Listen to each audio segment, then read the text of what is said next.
Apa yang unik pada partai buruh yang tidak dimiliki oleh partai lain?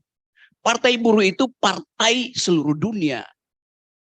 Partai buruh Indonesia terkait dengan partai buruh Australia, terkait dengan partai buruh New Zealand, terkait dengan partai buruh Inggris. Karena dia satu peradaban, yaitu peradaban kelas.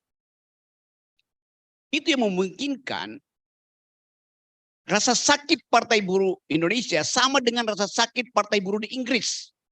Sama dengan rasa sakit partai buruh di Venezuela. Sama aja. Karena definisi tadi itu, yaitu class struggle. Jelas poinnya. Partai buruh partai paling otonom, partai yang dipelihara oleh sejarah. Partai lain dipelihara oleh oligarki, itu bedanya.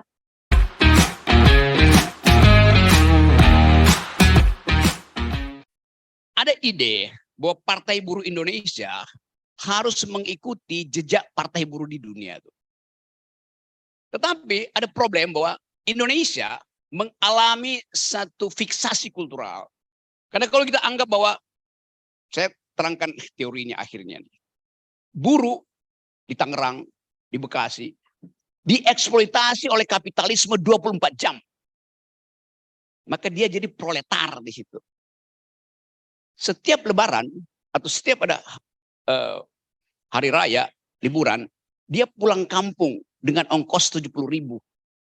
Dia bawa handphone baru, dia bawa oleh-oleh dari Jakarta, lalu dia dieluk-elukkan di daerah asalnya. Jadi dia borjuis kecil di situ. Saya mau terangkan teorinya. Maka tidak pernah terjadi pematangan proletarisasi. Tidak pernah terjadi pematangan laborism itu. Akibatnya apa? Akibatnya tuntutan buruh itu terus-menerus soal upah. Tuh. Bukan soal struktur politik, bukan struktur ekonomi itu. Jadi mesti ada ideologi yang menegaskan bahwa upah itu adalah permainan kapitalis. Jelas.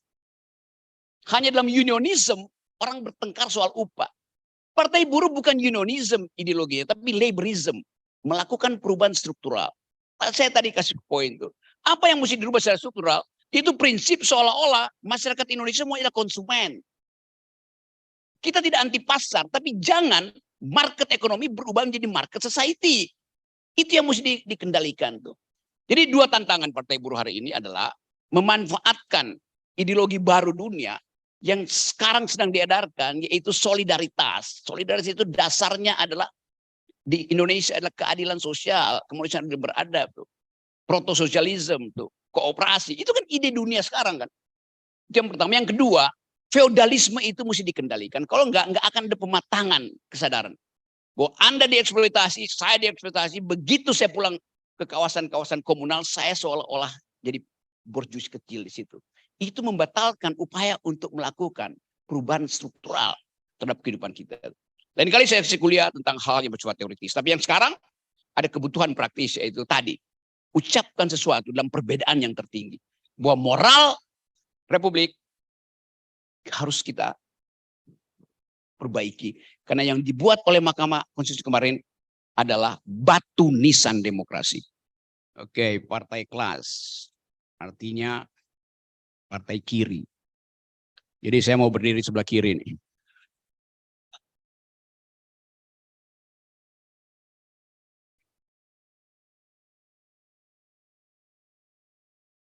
Belum pakai ini katanya. Udah satu. Oke, ini supaya mic-nya sama seperti warna partai buruh itu. Apa yang unik pada partai buruh yang tidak dimiliki oleh partai lain? Partai buruh itu partai seluruh dunia.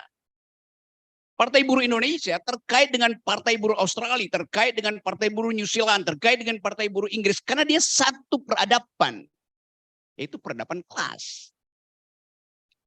Itu yang memungkinkan rasa sakit partai buruh Indonesia sama dengan rasa sakit partai buruh di Inggris. Sama dengan rasa sakit partai buruh di Venezuela. Sama aja. Karena definisi tadi itu, yaitu class struggle. Walaupun secara historis nggak ada lagi partai buruh yang memakai ideologi class struggle versi Marxisme ortodoks.